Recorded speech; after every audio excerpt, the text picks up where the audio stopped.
बोलो श्री प्राणनाथ प्यारे की जय। बोलो श्री सतगुरु महाराज की जय।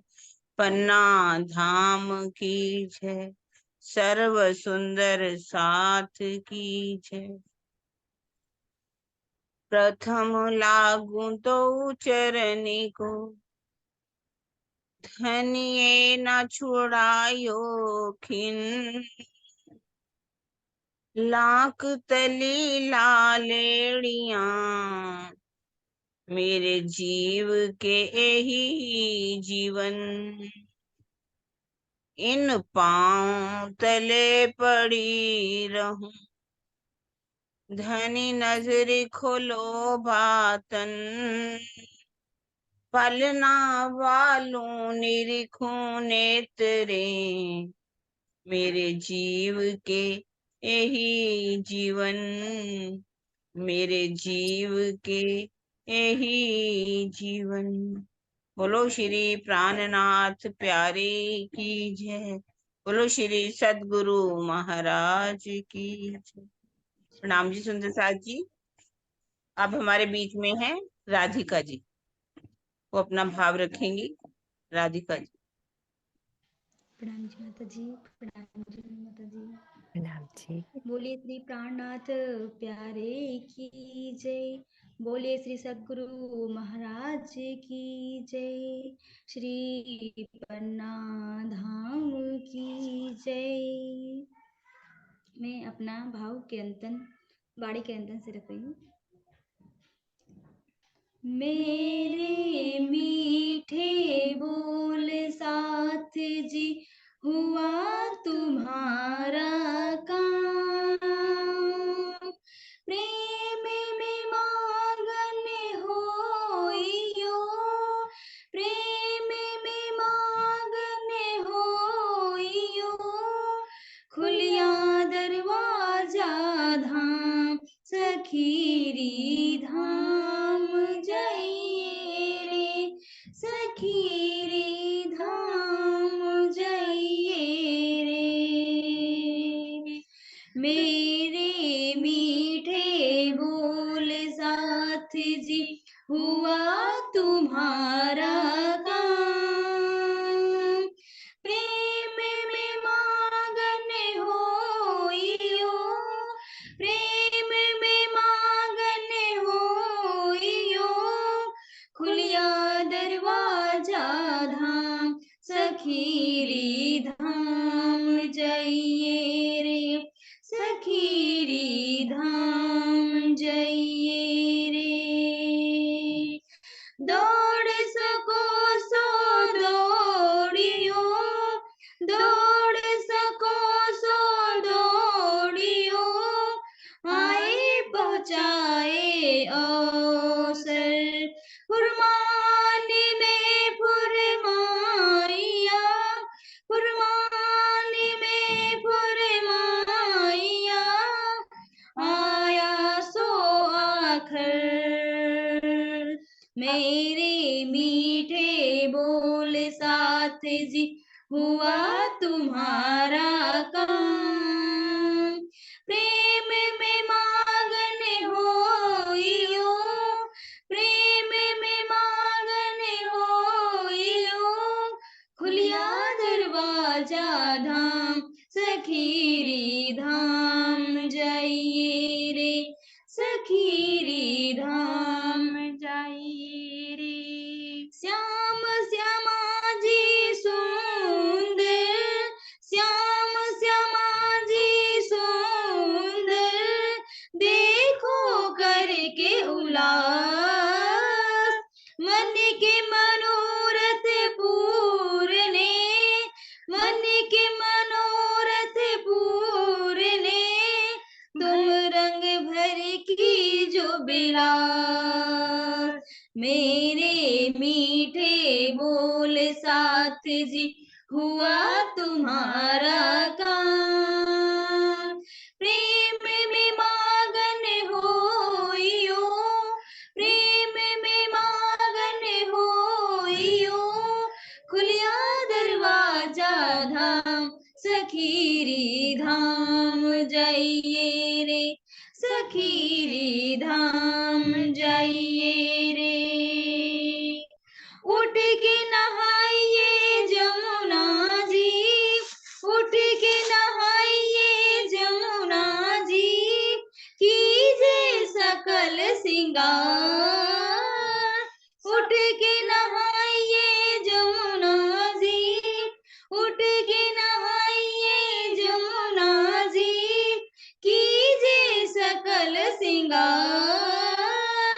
साथ सन्मांधी मिल के, साथ सन्मांधी मिल के, खेलिए संग भरतार।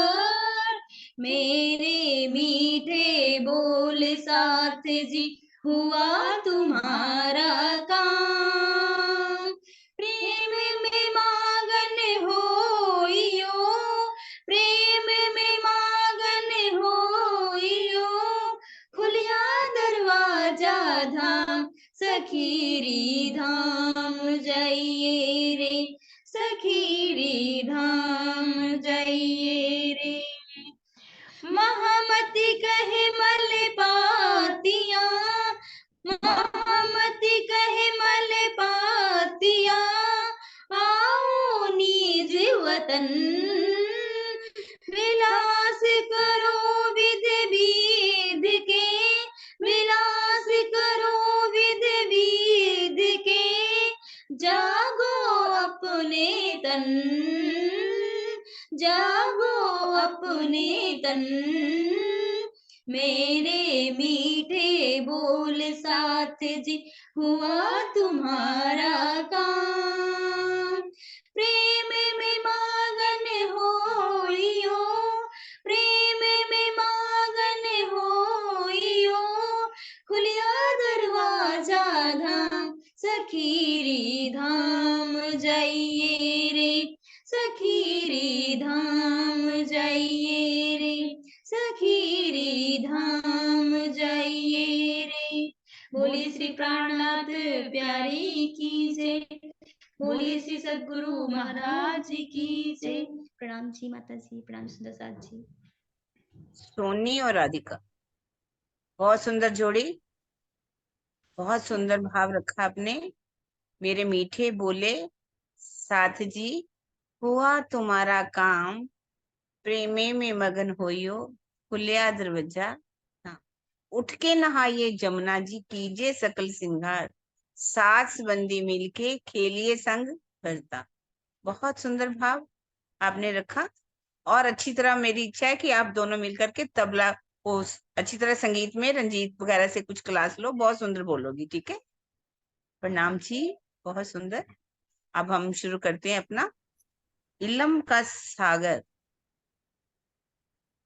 7वां, अभी छठा चल रहा है हमारा, छठा। छठा सागर, हम्म, छठा सागर, फिर चलेगा 7वां निस्बत का सागर। हम्म। शुरू करते हैं मीनू जी के द्वारा। हाँ जी, प्रणाम जी सुंदर साथ जी। प्रकरण हमारा चल रहा है 13, चौपाई 40। शुरू करते हैं इलम का सागर।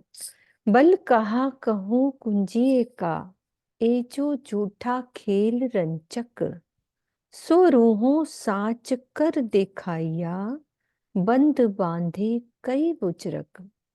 मैं इस तारतम वाणी की महिमा का वर्णन कैसे करूं। माया का यह ब्रह्मांड नाम मात्र का है और नश्वर अर्थात लय हो जाने वाला है। फिर भी तारतम ज्ञान से ब्रह्म सृष्टियों ने पर ब्रह्म की वास्तविक पहचान कराकर संपूर्ण ब्रह्मांड के लिए अखंड मुक्ति का द्वार खोल दिया। अब तक पर ब्रह्म की पहचान के संबंध में ज्ञानी जनों ने अपने संशयात्मक विचारों की गांठ लगा रखी थी। भावार्थ में कह रहे हैं कि ब्रह्म सृष्टियों के इस खेल में आने के कारण इसे अखंड मुक्ति पाने का सौभाग्य प्राप्त हुआ। सत्य करके दिखाने का यही भाव है। और जो बंध का तात्पर्य क्या होता है, गांठ बांधना, नियम बांधना आदि। फिर कह रहे हैं कि मैं कौन हूं, कहाँ से आया हूं, तथा पर ब्रह्म का धाम स्वरूप और लीला क्या है। सृष्टि के प्रारंभ से चले आ रहे इन प्रश्नों का अभी तक कोई उत्तर नहीं था। ज्ञानी कहलाने वाले लोगों ने इनके उत्तर में अपने अनुमान से संख्यात्मक विचारों की गांठ लगा रखी थी, जिसे खोलकर ब्रह्म सृष्टियों ने इस ब्रह्मांड की मुक्ति का द्वार खोल दिया है।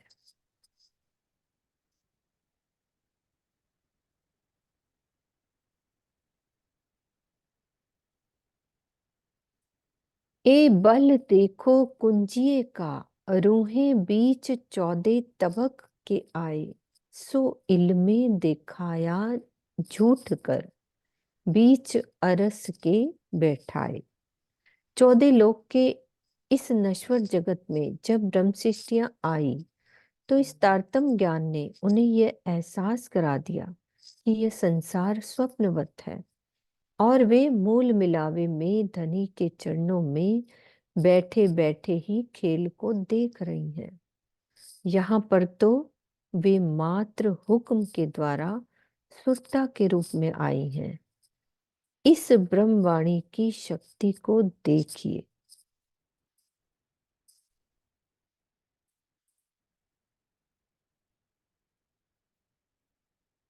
इन हक का इश्क दुनी मिने, ना पाइए लदुन्नी बिन, बिना इश्क ना इलम आवही।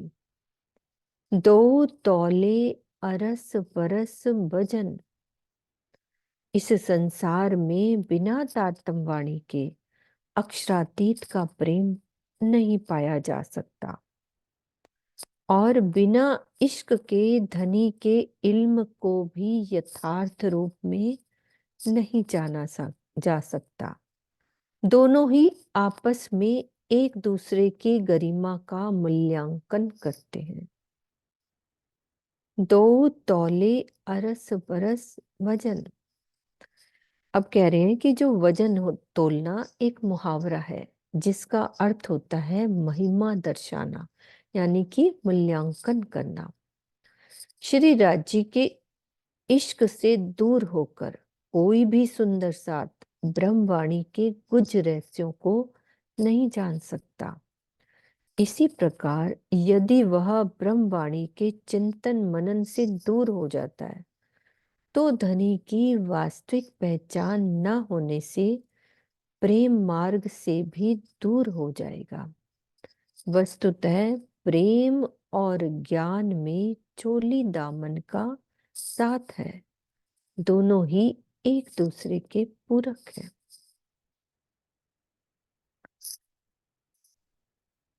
ठीक है दीदी, क्लियर है ना। एक कुंजी बल अपार है, जिनसो पाया अपार। एक कुंजी बल अपार है, जिनसो पाया अपार।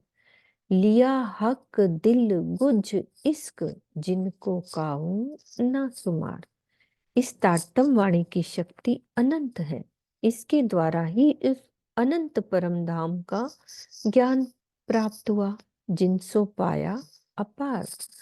और श्री राज जी के दिल में इश्क का जो असीम सागर लहरा रहा है, उसका भी गुज भेद प्राप्त हुआ है।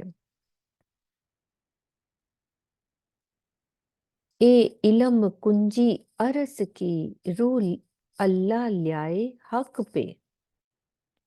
माहे कई गुज हक दिल की, सो सब देखी इन कुंजी से।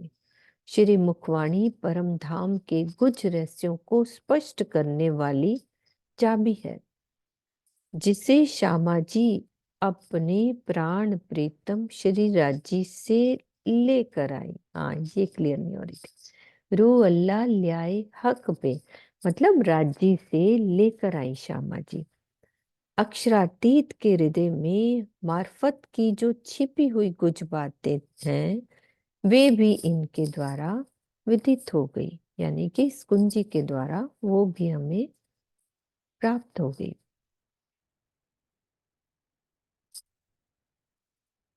आसमान जिमी के बीच में, बातें बिना हिसाब, तिन में बातें जो हक की, सो लिखी मिने किताब। इस ब्रह्मांड में अध्यात्म के नाम पर अनंत बातें की जाती हैं, किंतु अक्षरातीत के धाम स्वरूप तथा लीला से संबंधित बातें मात्र किसमें है? ये श्री मुखवाणी में है। तो इस चौपाई के चौथे चरण में सो लिखी मिने किताब, चौथे चरण में कुरान का कोई प्रसंग नहीं है। यदि संसार के धर्म ग्रंथों में अक्षरातीत के धाम स्वरूप और लीला संबंधी पूर्ण ज्ञान होता संसार के, तो संसार भव सागर से पार हो गया होता। कुरान हदीसों में साक्षी रूपी वर्णन अवश्य है। इसी प्रकार वेद पुराण संहिता तथा महेश्वर तंत्र में सच्चिदानंद पर ब्रह्म से संबंधित प्रामाणिक सामग्री बहुत है। दीदी, जैसे जो पुराण संहिता है और ये महेश्वर तंत्र है, इसके अंदर तो काफी वर्णन आया है ना। कुरान उनके अंदर हमारा परम धाम की, नौ भौम, दसवीं आकाशी की, इश्क रबत की काफी बातें इनमें लिखी हुई हैं, जो हम्म। शिव जी ने हम्म। उमा को बताई। भले ही वो, जहां तक भी कहा जाता है कि वो वर्णन केवल ब्रह्म तक का है, लेकिन हाँ फिर भी परम धाम का वर्णन तो है। है। मतलब उसी का ही एक तरह से एक्स जो इधर पड़ता है ना, तो वहां हम्म। की बातें लिखी हुई हैं इनमें, हाँ, महेश्वर महेश्वर तंत्र में काफी लिखी राम हुई है। संहिता में। हम्म। तो कह रहे हैं ना कि भाई साक्षी रूप में, लेकिन काफी हाँ वर्णन किया ना उसमें तो। हाँ, लिखा हुआ है वर्णन, हम्म। पर पूरी तरह धाम स्वरूप लीला का वर्णन नहीं है। अच्छा। कैसा है, थोड़ा थोड़ा इशारतों में बातें मुझे इशारतों में। टाइप, हाँ, और इशारतों में लिखी हुई हैं बातें, हाँ। स्पष्ट वर्णन ऐसा नहीं है। हम्म। या जाहिर या बातून, रमूजे या इशारत, सो खोलिया सब इन कुंजिए, हकीकत या मार्फत।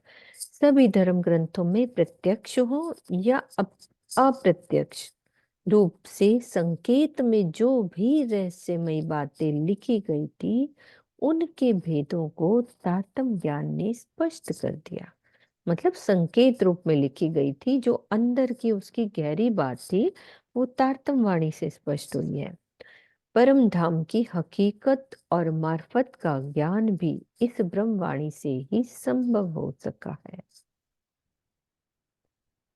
अव्वल से आखिर लग किया कुंजिए सबका काम, हयाती 14 तब को दई कायम भिस्त तमाम। सृष्टि के प्रारंभ से लेकर महाप्रलय तक सभी प्राणियों का एक ही लक्ष्य रहता है। वो कौन सा? कि भवसागर से पार हो जाना है। तो तारतम वाणी ने ये कार्य कर दिया, अर्थात 14 लोकों के सभी प्राणियों के लिए 8 बहिश्तों में अखंड मुक्ति का द्वार खोल दिया।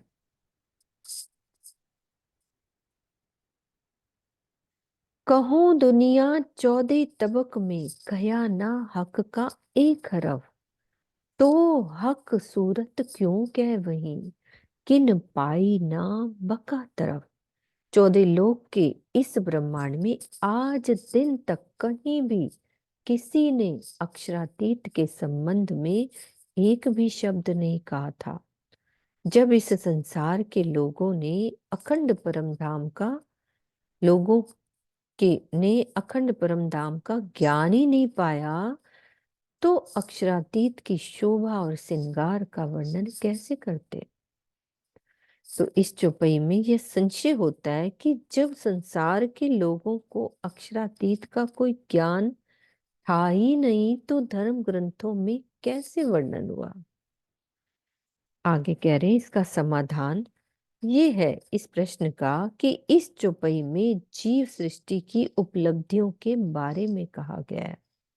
अखंड का ज्ञान या तो ईश्वरी सृष्टि यानी कि शिव, विष्णु, कबीर, सुखदेव और सनकादिक यानी कि अक्षर की जो पंच वासनाएं हैं उनके द्वारा उतरा, और या पर ब्रह्म के आदेश से समाधि अवस्था में उतरा है। वेद और कुरान तो अपौरुषीय है ही, अपौरुषीय ही है ही। तफसीरे हुसैनी, पुराण संहिता और मेश्वर तंत्र भी पर ब्रह्म की विशेष कृपा से लिखे गए हैं। ऐसी स्थिति में इस चौपाई का कथन उचित है। हाँ, यही तो बात दिल में आ रही थी दीदी कि पुराण संहिता और मेश्वर तंत्र में ये पर ब्रह्म की विशेष कृपा से लिखे गए हैं, तभी तो उसमें थोड़ी सी बातें परम धाम की हैं, है ना। मेन ये तभी वाली। कहते हैं ना, हुक्मे वेद कतेब में लाखों लिखे निशान। राज्य की जोश की शक्ति के द्वारा इन ग्रंथों में पारब्रह्म की बारे में, परम धाम के बारे में जो भी बातें लिखी गई हैं, उनकी विशेष कृपा से लिखी गई हैं। हम्म वेद हो, वेद को भी कहा गया ईश्वरीय ज्ञान, और कुरान को भी कहा गया, कुरान जो है वो भी इल्मे लदूनी कहा गया उसको भी।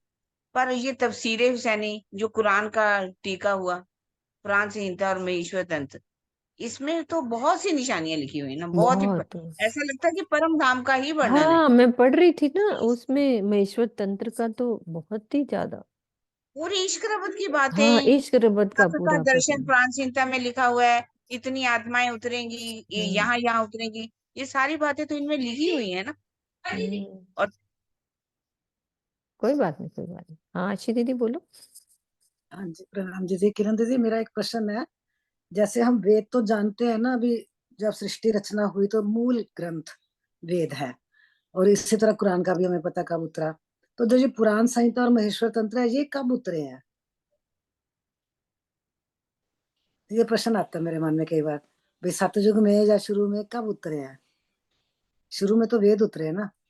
सबसे हाँ पहले। जी, वो तो सृष्टि के शुरू में ही उतर गए, पर ये हाँ, वो बाद तो में सृष्टि उतरे के हैं। प्रारंभ से। प्राण संहिता और ये जो हाँ जी, तफसीरें हुसैनी तो मोहम्मद साहब के भी बाद में हुई, हाँ जी, हाँ है ना, जी। पुराण मोहम्मद संहिता साहब और के जाने के महेश्वर बाद हुई। तंत्र इनके और बाद। प्राण संहिता और महेश्वर हाँ तंत्र जी। भी इसी तरह से बाद में ही लिखे गए हैं। ये कब लिखे हो गए सकता है ऐसा, सतयुग में लिखे हुए, है ना। सतयुग के तो नहीं है दीदी, जो मेरे महेश्वर ख्याल में। तंत्र है वो शिव जी की सारी वो ना शिव और पार्वती की, उमा की बात है। बातें हैं सारी, हाँ, उन्हीं की है हाँ ना। उन्होंने जो बातें की। अब हाँ, ये कब लिखा गया, इसके बारे में आपको मैं पूछ के बताऊं।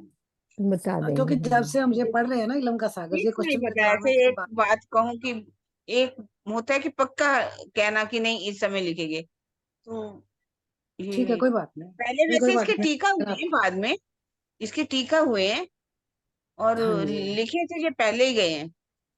हाँ जी, हाँ देखिए जी। 400 साल पहले जब शिवजी साहब थे, तो प्राण संहिता और महेश्वर तंत्र को लेने के लिए मैं राज्य को देवचंद्र जी भेजते हैं, जाओ लेकर के आओ, है ना।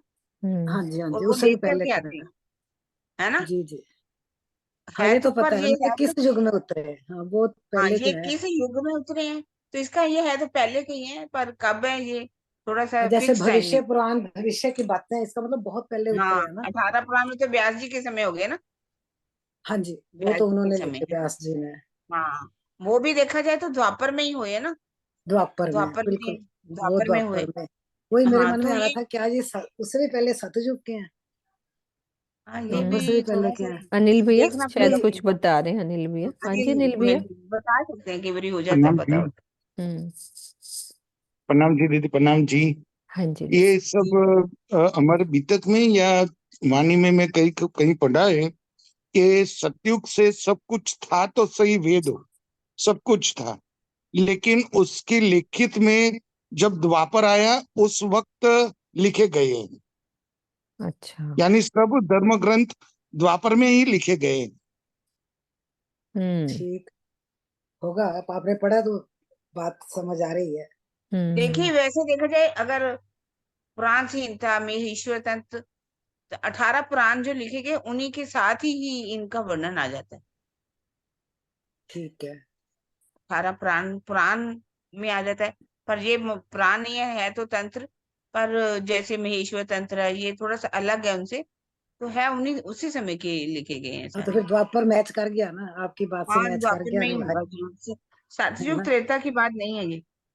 हाँ, मैचिंग हो गया तो आपकी बात मेन से ये मेच। बात है कि दीदी ये विशेष कृपा से लिखे गए हैं पुराण हाँ, संहिता जब महेश्वर विशेष कृपा तंत्र कहते हैं, वेद की, उसके अंदर थोड़ी गहरी बात है उसके अंदर। ऐसा तो ब्रह्म विशेष शिष्टों कृपा ने को हम आना ये था। समझे, मेरा विशेष कृपा को हम ये समझे कि राज जी के जोश से, हम्म। हाँ हाँ वो तो है हाँ, ही, जोश से उतरे, उनके है ना। जोश से ही सारी क्योंकि बातें कही उसमें थोड़ा चीजें लिखी ज्यादा गई। है। महेश्वर तंत्र आपने पढ़ा है हाँ, दीदी, वही आशी ना, दीदी? राज्य के जोश से। मैंने प्रेम दीदी के पास था, वो कभी कभी मुझे पढ़ाती थी लाइनें ढूंढ ढूंढ के, ये देख हाँ। आशीष में क्या लिखा है। तो वहां तो उसमें तो पढ़ना मतलब वो चाहिए, भविष्य उसको भी पुराण की पढ़ना बात है, चाहिए। केशव तंत्र की। उसमें पता है एक लाइन मुझे हमेशा याद रहती है, वो मुझे पढ़ाती थी। ये देखो जो अमर कथा के बारे में लिखा हुआ है कि अगर कोई ये अमर कथा किसी को सुनाएगा तो उसको 1000 ब्राह्मणों की हत्या का पाप लगेगा। ये लाइन मैंने हाँ पढ़ी थी। हाँ हाँ, नहीं, पक्का लिखा हुआ है, ऐसा लिखा हुआ है। हाँ, ये लाइन मैंने पढ़ी थी। ज्यादा नहीं मैं पढ़ती थी, मैं जॉब में रहती थी ना, कभी कभी जाती थी तो दीदी को शौक होता था, देख आशीष इसमें क्या लिखा है। ज्यादा हम्म। याद नहीं है। नहीं पढ़ा, मैंने ये थोड़ा लाइन। सा स्टार्ट किया था क्योंकि बड़ा अच्छा लगा, घर में है उसका टीका, तो वो बहुत बहुत सारी बातें लिखी हुई उसके अंदर। हाँ, सरकार श्री तो कहते थे पढ़ो, हमने दिल ही नहीं लगाया पढ़ने में। लगे रहे माया में अपनी। प्रणाम जी। है ना प्रणाम। जी। पढ़ते आगे। 49 चुपई। तिन हक के दिल का गुज जो, सो कुंजिए खोलिया इन, तो बात दुनी की इत कहाँ रही, कुंजी ऐसी नूर रोशन। इस ब्रह्मवाणी ने तो अक्षरातीत के दिल के गुज रहस्यों को भी उजागर कर दिया है। स्वप्न की बुद्धि का होने के कारण संसार का ज्ञान संशयात्मक है, भला वो तारतम ज्ञान के अनंत उजाले के समक्ष कैसे ठहर सकता है। तदर तुल मुंतहा अरस अजीम, जबरूत या लाहौत, इत जरा सक कहूं ना रही, ए बल कुंजी कुवत। तारतम ज्ञान की इतनी अधिक शक्ति है कि इस विषय में जरा भी संशय नहीं रहा कि अक्षरातीत के परम धाम में, अक्षरधाम सदर तुल मुंतहा, वो धाम कहाँ है, तथा योग माया का ब्रह्मांड और परम धाम कहाँ है और कैसे है, जबरूत या लाहौत। तो जबरूत और सदल तुल मुंतहा में अंतर है, क्लियर कर रहे हैं। जो जबरूत और सदल तुल मुंतहा में, यानी जबरूत क्या है, योग माया के ब्रह्मांड को कहते हैं, ठीक है, यानी अव्याकृत से सत स्वरूप तक, जबकि परम धाम में सर्वर सागर से भी आगे अक्षर ब्रह्म का जो रंग महल है, उसे सदर तुल मुंतहा कहते हैं, जो कि परम धाम के अंदर ही आता है, अक्षरधाम। और जो योग माया के हैं, जो हम करते हैं, ये बोलते हैं ना, जो उसके चार हैं, कौन से, अव्याकृत एवं ब्रह्म, सबलिक ब्रह्म, केवल ब्रह्म और सत्स्वरूप ब्रह्म, तो वो चतुष्पद। चतुष्पाद, उसको कहते हैं योग माया का ब्रह्मांड, ये अव्याकृत से सत्स्वरूप तक। आगे कह रहे हैं कि अर्श अजीम के बाग जो, फौज जोए जानवर, इत सक जरा न काहू में, मोहलात या अंदर।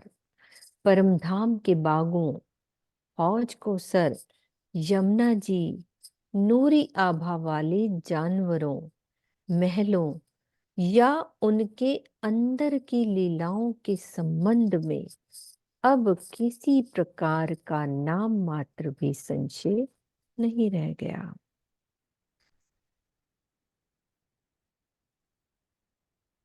इन अरसों की भी क्या कहूं, इन कुंजी अतंत बूझ, और बात इत कहाँ रही, काढ़िया हक के दिल का गुज। इस ब्रह्मवाणी में अनंत ज्ञान छिपा हुआ है। जब इस वाणी ने श्री राजी के मार्फत के रहस्यों को ही उजागर कर दिया है, तो उसे प्रकट होने वाले अक्षरधाम तथा परम धाम के 25 पक्षों यानी कि हकीकत के बारे में मैं कितना कहूं। अब तो यहाँ कुछ भी कहने की स्थिति नहीं रह गई है। उससे प्रकट होने वाले अक्षरधाम। राज्य के दिल से, हम्म है ना, राज्य के दिल के अंदर रहस्य क्या है उजागर कर, उस उनके दिल का ही प्रकट स्वरूप श्यामा जी, सखियां, अक्षरधाम, परम धाम के 25 पक्ष, जो हकीकत की लीला है, सारी प्रकट करके उन्होंने सारी इसे बता दी। अब यहाँ कुछ बोलने की अब स्थिति नहीं है कि अब हम अपनी कुछ कहें कि ऐसा ऐसा। कि नहीं र- पता, सब क्योंकि पता। इलम ने, इसने, इलम खुदाई ने सारा वर्णन कर दिया। हम्म। तुम्हारे श्री महामत कहे ए मोमिनो, ए ऐसी कुंजी इलम, ए मेहर देखो महबूब की, तुमको पढ़ाए आप खसम। श्री महामती जी कहते हैं कि हे साथ जी, ताट्टम वाणी की महिमा इस प्रकार की है। प्रीतम अक्षरातीत की इस कृपा को देखिए कि वो स्वयं आपके हृदय में विराजमान होकर ब्रह्मवाणी का रस पिला रहे हैं। तो इस चौपाई का ये स्पष्ट आशय है कि अपने धाम हृदय में युगल स्वरूप को बसाने पर ही ब्रह्मवाणी के रहस्य खुलते हैं।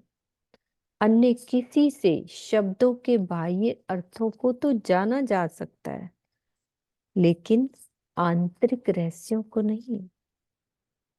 इस संबंध में श्रृंगार ग्रंथ प्रकरण 4 चौपाई 12 का यह कथन बहुत महत्वपूर्ण है। ए हक बातन की बारीकियां, सो हक के दिए आवत, ना सीखे सिखाए, ना सीखे सिखाए, ना सोहबते, हक मेरे पावत। हाँ जी दीदी, इसका अर्थ कर दो।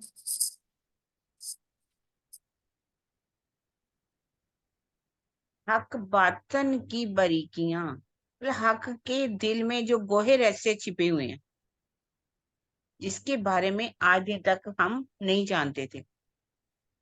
जब रूह जो है, जब राम सृष्टियां जो है सुंदर साथ, जब उनका ध्यान करते हैं, नख से शिख तक की शोभा को बसा लेते हैं, जब राज्य दिल में बस जाएंगे, तो हक के दियावत, ये जितने भी हक की दिल की गोई बातें हैं, राज्य के देने पर ही आती हैं।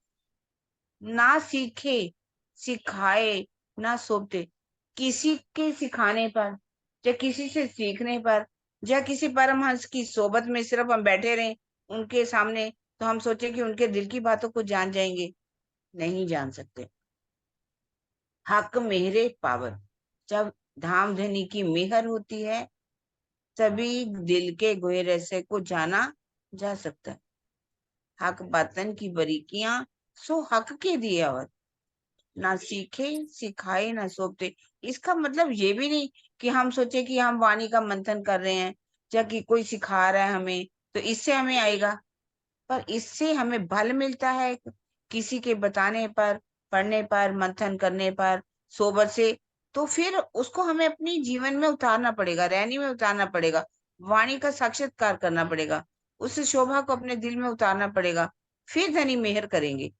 और धनी की मेहर से राज्य के दिल की गुह्य बातों को हम जान सकते हैं, राज्य के इश्क को जान सकते हैं, राज्य की मार्फत को जान सकते हैं, राज्य के दिल की जो भी बातें हैं, आठों सागरों का सुख हम यहाँ बैठ करके ले सकते हैं राज्य की मेहर से।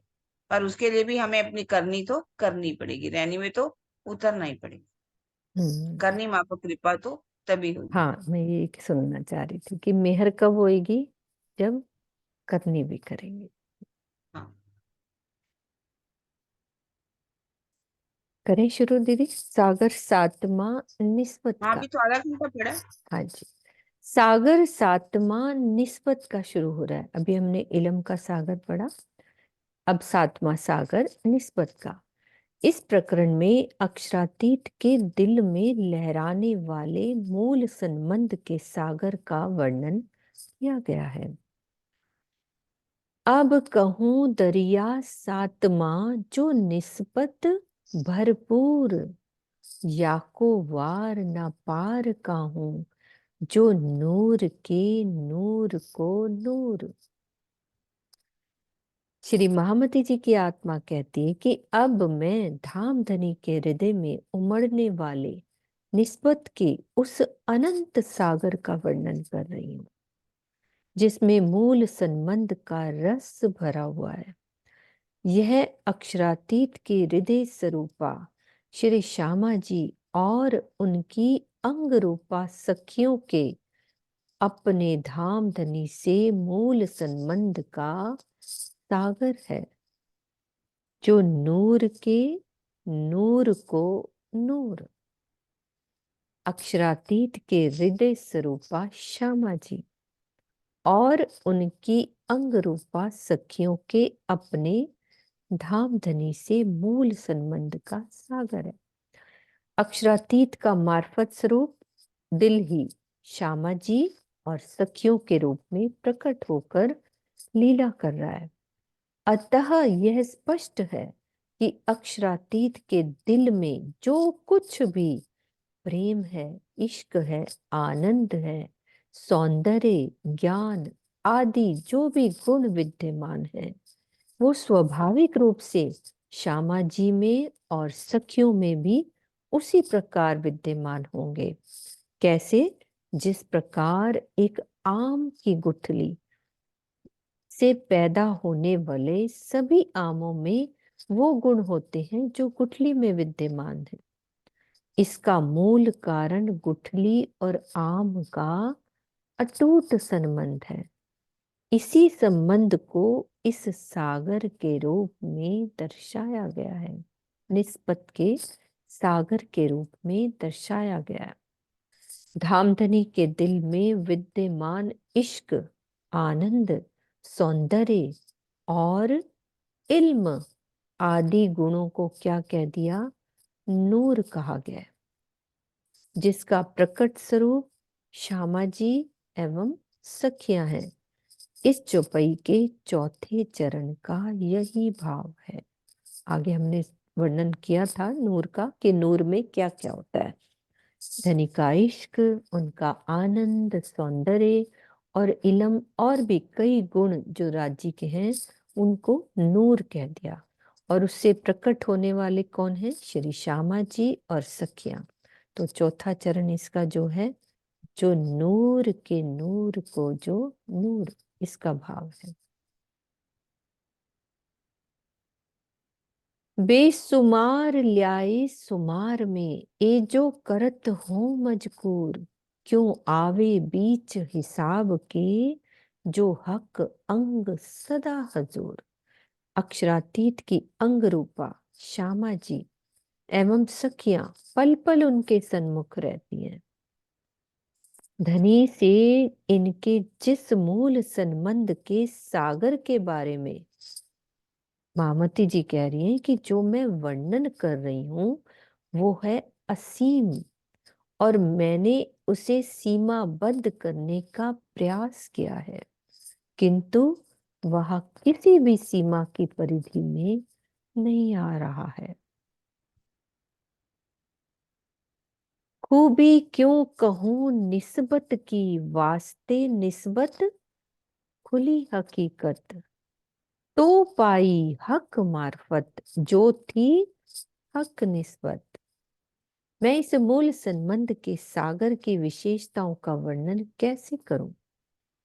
मूल संबंध के कारण ही परमधाम की हकीकत के रहस्यों का स्पष्टीकरण हुआ, तथा धामधनी के मार्फत स्वरूप दिल के भेदों का भी पता चला।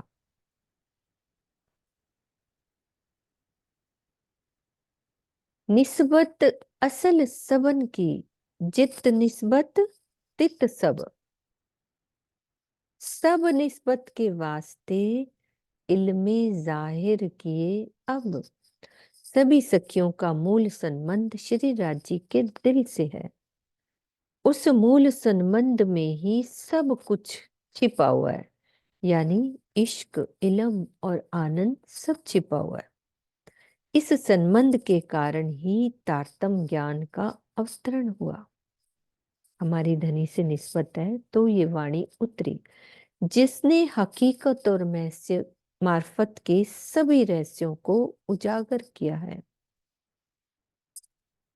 परम धाम में इस प्रकार की भावना नहीं की जा सकती कि सखियों का श्री राज जी से सीधे संबंध नहीं है, बल्कि श्यामा जी से है। क्या कह रहे हैं? परम धाम में इस प्रकार की भावना नहीं की जा सकती कि सखियों का श्री राज जी से सीधे संबंध नहीं है, बल्कि श्यामा जी से है। वस्तुतः परम धाम में वायदत होने से सबका एक ही स्वरूप है और सभी श्री राज जी के मार्फत स्वरूप दिल से जुड़े हुए हैं। इस संबंध में खिलवत प्रकरण 13 चौपाई 6-7 का ये कथन बहुत महत्वपूर्ण है।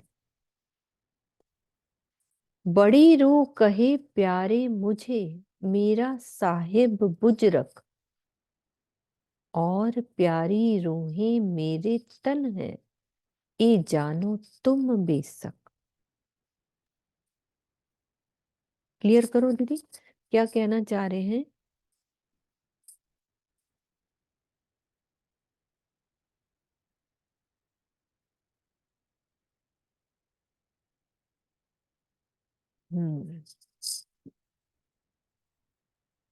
दीदी आपका म्यूट है। ठीक है, कोई आ जाता तो मुझे हाँ म्यूट कोई बात करना। नहीं, कोई बात नहीं। मतलब ऊपर की छुपाई को भी अगर देखें और इस छुपाई में भी अगर हम देखें हम्म तो कह रहे हैं कि उसमें नूर का नूर, जो नूर लिखा है ना, कि हम्म राजी का जो नूर है श्यामा जी हैं, और श्यामा जी का अंगरूपा सखियां हैं। हम्म तो इससे कुछ सुंदर साथ ऐसा कह देते हैं कि राजी से जो इश्क है वो रूह पहले श्यामा जी लेती हैं, फिर रूहों को हम्म देती हैं। जैसे कि एक लाइन मुझे याद आ रही है, हम्म, वो बोला करती थी, पहले हक से लेवे फिर रूहों को देवे। हाँ जो श्यामा जी जो है, इश्क जो है पहले राजी से लेती है फिर रूहों को देती है। तो वहां तो एक दिली पहले ही खत्म हो गई, एक दिली तो रही नहीं। इसका मतलब राज्य का सम्मान पहले श्यामा जी से है, फिर श्यामा जी का सम्मान रूहों से। ऐसा नहीं है, कह रहे कि सखियों का हो जाए श्यामा जी का, मूल संबंध किससे है?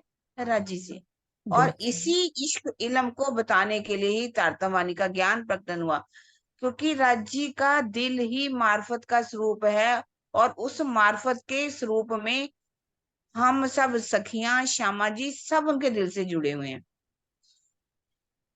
भाई हम्म ये भावना नहीं करनी चाहिए कि हमारा सीधा संबंध राज्य से नहीं है, और हमारा सीधा संबंध किससे है? हाँ श्यामा जी से, और श्यामा जी का सीधा संबंध राज्य से अच्छे है। से ये बात को खिलवत की छुपाई से बता रहे हैं। हम्म आगे की छुपाई में, बड़ी रूह कहे प्यारे मुझे। बड़ी रूह श्यामा जी क्या कहती हैं कि मुझे कौन प्यारा? मेरे साहिब राज्य मुझे, मेरे लिए बहुत महत्वपूर्ण बुजुर्ग है, और प्यारी रूहें मेरे तन है। पता क्या, यहाँ ये छुपाई स्पष्ट बताती है कि श्यामा जी भी क्या कह रही हैं कि ये जो रूहें हैं मेरा तन है। अगर राजी ने कहा है ना, तुम रूहो मेरे तन हो, तुम सो इश्क जो मेरे दिल एक कर पावो बकामिने, जो शहूर करो समीर। तो श्यामा जी भी क्या कह रही हैं कि तुम रूहें कौन हो? मेरे तन हो। हम राजी के तन है तो श्यामा जी के भी तन है। अरे हाँ, भाव क्या है कि हमारे दिल में कौन बसता है? श्यामा जी और राजी बसते हैं। हम्म और जितना इश्क इलम आनंद राज्य के अंदर है, उतना इश्क इलम रूहों के अंदर है, श्यामा जी के अंदर भी है। कोई फर्क नहीं है, एक दिल है। ये जानो तुम बेशक, इस बात को संशय रहित होकर के समझ जाओ कि तुम में मुझ में कोई भी अंतर नहीं है। तुम रूहे नूर मेरे तन का, है ना। इनविद कहवे हक, राजी क्या कहते हैं? हे रूहो, तुम मेरे तन का नूर हो। बहुत प्यारी बड़ी रूह मुझे, श्यामा जी भी मेरे को बहुत प्यारी है। तुम मेरा तन हो ही, और श्यामा जी भी मुझे बहुत लाडली है, बहुत प्यारी है, और मैं तुम्हारा कौन हूँ? आशिक। राजी कहती मैं तुम्हारा आशिक हूँ। ये बात उन्होंने कहने का ये बात बता दी है कि इसमें फर्क मत समझो। परम धाम की अगर हम फर्क समझ लें, श्यामा जी को बड़ा कह दें, उनको बड़ी रूह कह दें, और जैसे आगे की छुपाइयों में आगा बड़ी रूह कह दिया, ऐसा नहीं है। वहां पर एक दिली खत्म हो जाएगी। एक दिली में कोई में किसी के अंदर भी अंतर नहीं है। सब हम राज्य के ही तन है, राज्य के ही अंग भी हैं, श्यामा जी के तन भी हैं, श्यामा जी के भी अंग है, एक ही है हम, कोई फर्क नहीं है। और राज्य हमारे सबके आशिक है, रूहों के भी आशिक हैं और श्यामा जी के भी आशिक हैं। ठीक है ना? अच्छा, अब क्लियर हुआ। निस्बत हक की जात है, निस्बत में इश्क, निस्बत वास्ते इलम, इत आया बेशक। श्यामा जी तथा सखियां श्री राजी की अंग रूपा है। इनके अंदर ही इश्क है तथा इनके लिए ही इस संसार में ये संशय रहित तारतम ज्ञान अवतरित हुआ है। तो निस्बत का स्वरूप केवल श्यामा जी नहीं बल्कि सखियां भी हैं। तो ये श्रृंगार प्रकरण 23 चौपाई 3 का ये कथन से ये सिद्ध होता है। और तो कोई है नहीं बिना एक हक जात, जात माहे हक वाहिदत, हक हादी गिरो कहलात।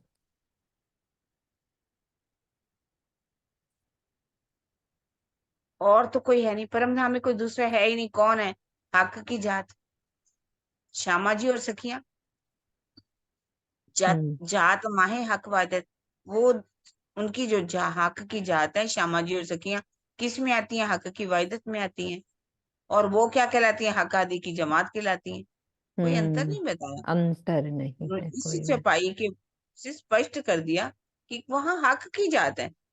अक्षर ब्रह्म को भी कहा, महालक्ष्मी जी भी को भी कहा, वो भी हक की जात में आते हैं। ऐसा नहीं कि वो नहीं आते, वो भी आते हैं। पर यहाँ अभी बात निस्बत की हो रही है, श्यामा जी और रूहों की बात हो रही है, इसलिए उन्हीं की बात को लेकर के छुपाई में बताया गया कि हक आदि श्यामा जी और सब सखियां हक की जात। ए हके किया इश्क तो इश्क सो, कई बंद बांधे जहूर, सो जानत है निस्बती, जो खिलवत हुई मजकूर।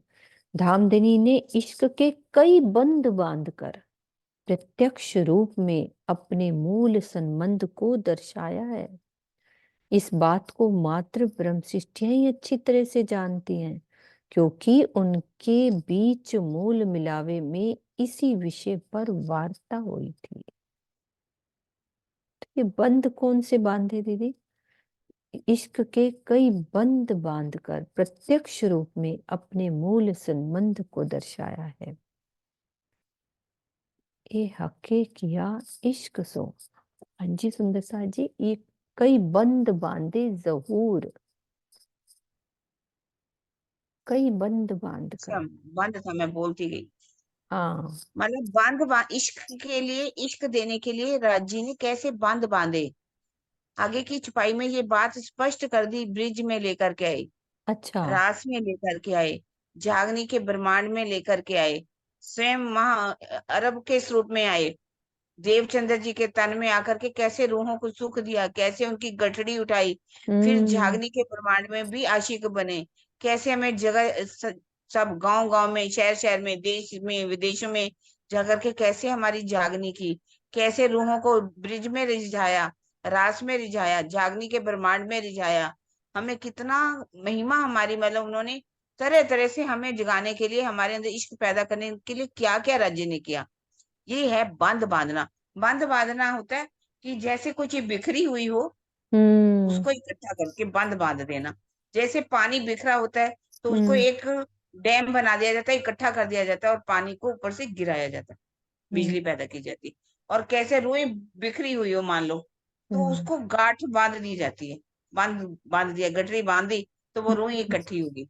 हमारी सुरता जो माया में लगी हुई थी, उस सुरता को अपने धामधनी ने इश्क में पैदा करने के लिए तरह तरह से क्या क्या बंध बांधे, उसके बारे में ये कहा गया। आगे की छपाई आप पढ़िए, बहुत स्पष्ट बात लिखी गई। हाँ, वो अटक गई ना यहाँ पे मैं, आगे हो जाएगी क्लियर कि उनकी निस्बत, मतलब हमारी निस्बत थी ना, तो हमें उन्होंने अपने बंद में बांध लिया है ना, निस्बत के सागर में ये बता रहे हैं।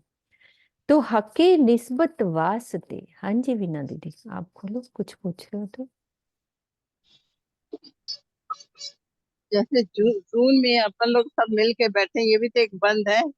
किरण जी समझा रही, आप समझा रहे हो, ये भी एक बंद है नहीं? बिल्कुल हाँ जी, हाँ बिल्कुल। जी, बिल्कुल बिल्कुल। इश्क, राज्य इश्क देने के लिए प्रेम अपना जिन रूहों को अपने दिल में ले लिया ना, वो इस जूम से जुड़ करके अपने सागर, इश्क के सागर में डूब रही हैं, निस्बत की पहचान करके। तो यही मैंने यही कह रही हूँ, सब जगह अपन को आजकल यही मिल रहा है, राजी दे रहे हैं। हाँ, बिल्कुल। सुबह शाम, सुबह से शाम तक जब चाहो आप हाँ, जूम खोलो सारा और लग जाओ। सही बात। हाँ जी। हक्के निस्बत वास्ते कई बंद बांधे माहे खेल, सब सुख देने निस्बत को तीन बेर आए माहे लैल। धामधनी ने मूल संबंध के कारण ही खेल में कई बंद बांधे। श्यामा जी तथा अपनी अंगनाओं को हर प्रकार का सुख देने के लिए वो माया के खेल में 3 बार आए। तो पूर्वोक्त दोनों चौपाइयों में प्रेम के बंध बांधने की बात कही गई है। बंध यानी गांठ बांधने का उद्देश्य होता है कि वह वस्तु बिखरने या बहने ना पाए।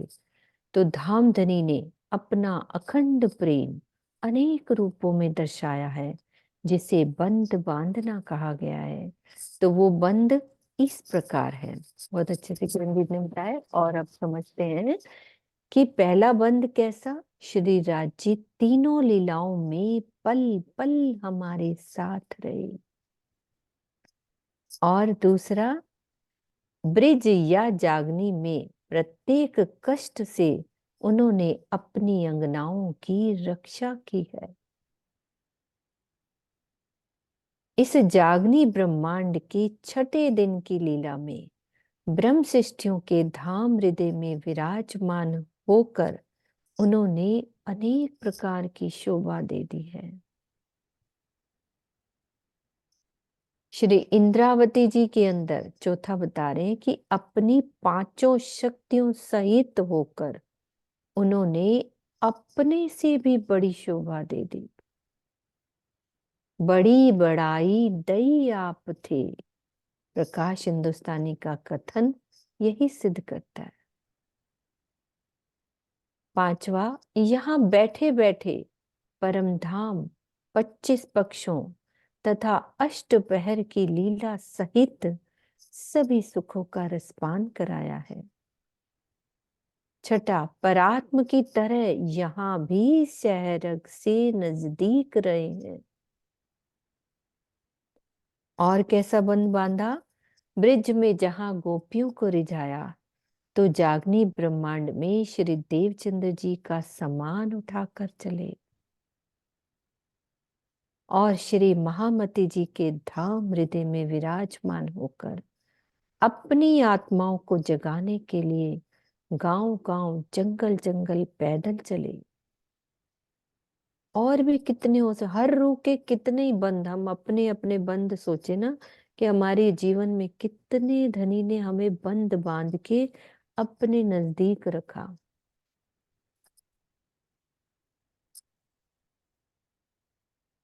ये बहुत अच्छे से खुली है दीदी, ये वाली। बहुत प्यारा लिखा है, बहुत बहुत ही प्यारा, प्यारा। मतलब ऐसा दिल ब्रिज खुश हो गया। में, हाँ, ब्रिज में कैसे रिझाया गोपियों को, है ना, हम्म। उनको माखन की लीलाएं करी। सखियों ने भी उनको कहा माखन तब खिलाई देंगी, नाच के दिखाओ। और वो रूहों को, अपनी को, सखियों को रिझाने के लिए नाच रहे हैं। और फिर रक्षा भी की, कितने अगासुर बगासुर और कितने मतलब राक्षस आए, सबसे बचाया। यहाँ तक कि गोवर्धन पर्वत के नीचे ले जा करके भी रूहों को सुख दिया, उनकी रक्षा की। फिर हम्म। जब ब्रह्मांड का प्रलय करना था, अपनी आत्माओं को रास में ले गए, योग माया के ब्रह्मांड में ले गए, बाद में ब्रह्मांड का लय कर दिया, रास में जाकर के कितना सुख दिया।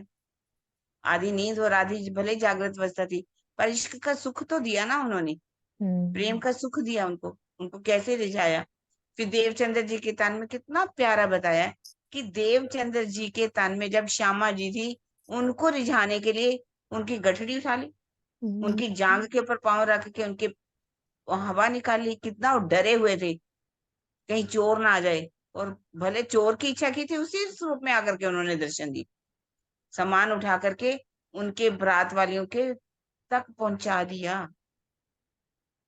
फिर उन्होंने सभी आत्माओं को कैसे जागृत किया। फिर इस जागनी के ब्रह्मांड में जब दूसरे तन से लीला की, तो उन्होंने उनको इंद्रावती जी को सबसे बड़ी शोभा दे दी। कहा बड़ी बड़ाई दई आप थे ले इंद्रावती कंठ लगाएगी। सबसे बड़ी शोभा किसको दे दी? इंद्रावती जी को। उन्होंने देखा इसने बहुत कुर्बानी की, ब्रिज में भी कुर्बानी की कि रास में कैसे लीलाओं में मुझे रिझाया, मुझे से आगे रही, तो राजी ने भी आगे कर दिया, उनको शोभा दे दी, है ना। पांचों शक्तियां उनके अंदर विराजमान हो गई, और उन्होंने भी अपने रूहों को रिझाने के लिए कैसे जंगल जंगल में गए, कैसे गांव गांव में गए, कैसे शहर शहर में गए, बांध बांधे ना। हम तो बिखरे हुए हैं, तो पर राजी अपनी रूहों को जगाने के लिए कैसे इधर का इधर करते हैं, इधर का। कई रूहों से आप इनके सुनो तो वो बताएंगे कि हम कैसे जागे, हम कहाँ थे, कैसे राजी ने ऐसे लिंक जोड़ जोड़ करके रूहों को राजी जगाते। आसान नहीं है। कहते कि किसान जो है, राई होती है ना, इतनी सी राई खेत में बिखेर दे, और उसको कहा जाए कि इसको अब इकट्ठा करो।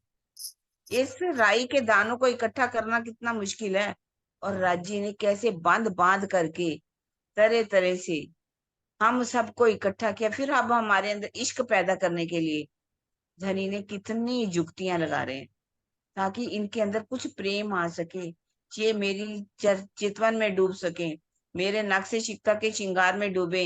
इनको आठों सागरों का असल बातनी मायना भी नहीं पता था, और जूम के माध्यम से कैसे राजी ने एक बांध बांध करके हमें परम धाम के सुखों में राजी डुबो रहे हैं। हम अपने धाम की जिन रूहों को, सुंदर साथ को मूल मिलावा क्या है, क्या पता था? हाथ ब्रह्मांड को कैसे पार करना है, बेहद को कैसे पार करना है, कुछ पता नहीं था। सरवरा सागर से कैसे हमने मूल मिलापा में पहुंचना है। जमुना जी कैसी थी, कैसे होद कोसर है, कैसे पुखराजी पहाड़ है, कैसे मानिक पहाड़ है, जो जिनको कुछ पता नहीं था, आज गली गली का वर्णन करते हैं, थम का वर्णन। मैं तो हैरान होती, ये पेड़ कैसे, ये 10वां पेड़ कैसे, ये 11वां पेड़ कैसे, कैसे 120 है, ऐसे उनकी दूरी केल के मूल की 122 है, फिर 58 है, 300 कैसे, 10 कैसे मंदिर। एक एक बात का बारीक गलियां अर्श की, मोमी ना भूले इत अरवा अर्श की याही में खेले। उसको दुनिया से खेलें। लोग तो दुनिया वाले किस किस में खेलों में लगे हुए हैं, परम धाम की आत्माएं अपने वृक्षों की गिनती करती हैं, डोलों की गिनती करती है, गलियों की गिनती करती, उसी में ही तो डूबती है ना। राज्य के नक्शे शिकता के श्रृंगार में डूबती हैं। उनके चांदलो कैसा है, उनकी बेसर कैसी है, उनकी मुरली कैसी है, उनके नैन कैसे, उनके गाल कैसे, उनके कानों की पानड़ी कैसी, उनकी राखड़ी कैसी, उनकी श्रृंगार पट्टी कैसी, उनमें नग क्या। तो किस में डूब रही हैं रूहें? तो ये इसी में ही तो डूब रही है ना, राज्य इश्क देने के लिए, प्रेम देने के लिए ये तरह तरह से बंद बांध रहे हैं, ताकि रूहों को मैं सुख दे सकूं, आनंद में भिगो सकूं। प्रणाम संदेश जी, अब समझ में आया ये बंध। अब अपनी लीलाएं याद करें दीदी कि हमें कैसे बंध में बांधा, शुरू से लेकर आज तक की बाले से बुढ़ापे लग मेरे सिर पर करे सुभान, है ना। अव्वल दिखाया लैल में निस्बत जान इश्क, दूसरी बेर दिखाइया गुज इश्क मुतलक। धामधनी ने ब्रिज में मूल संबंध के कारण ही अपना इश्क दिखाया। निश्चित रूप से इसी संबंध के कारण दूसरी बार रासलीला में भी प्रीतम ने अपना प्रेम दर्शाया।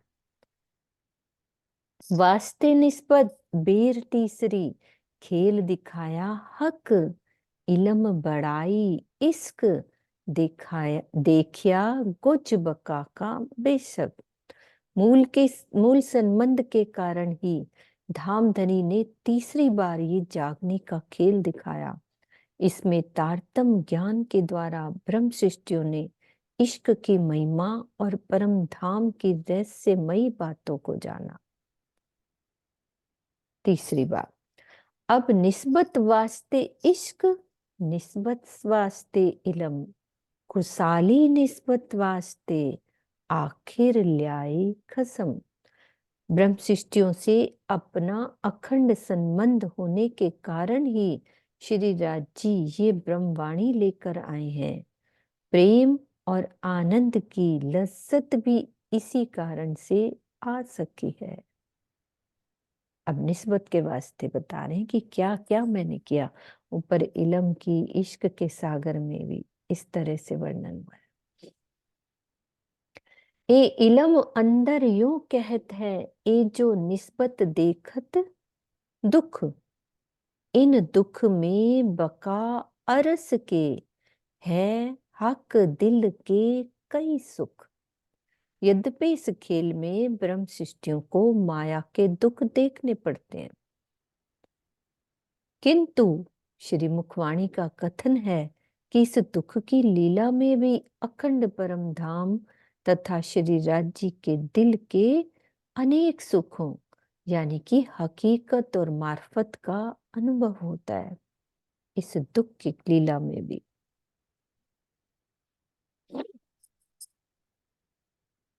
ए सुख सागर निस्बत का, तिनका सुमार न आवे क्या है। सब हके मपाए सागर, पर निस्बत तौल कोई नाही।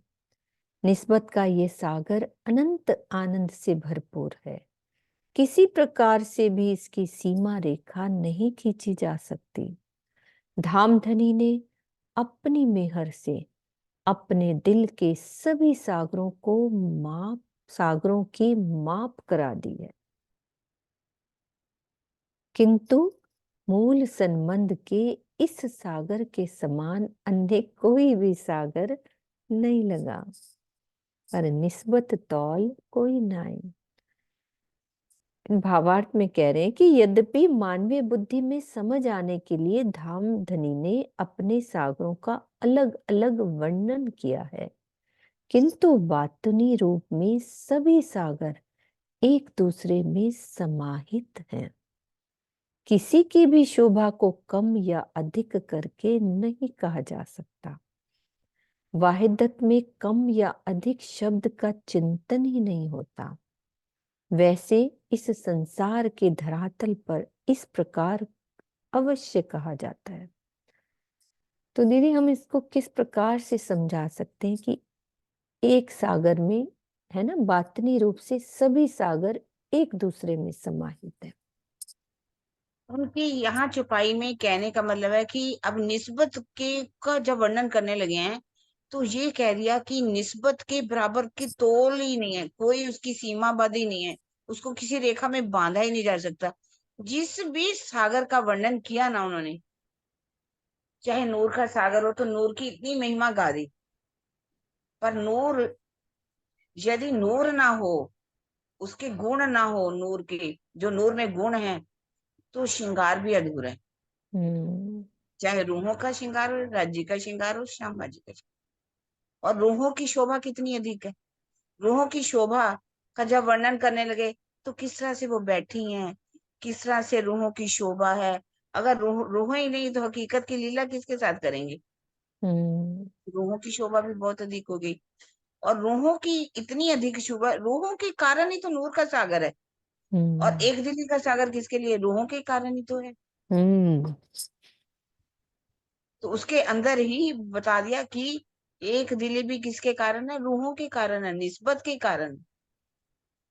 और राज्य श्रृंगार किस लिए करके बैठे हैं, रूहों के लिए। एक दिली में डूबना है तो रूहों के राज्य के नक्श शिकता की शोभा में डूबना पड़ेगा। राज्य सज करके बैठेंगे, और श्रृंगार का मजा तभी आएगा जब उसमें नूर में जाएंगे।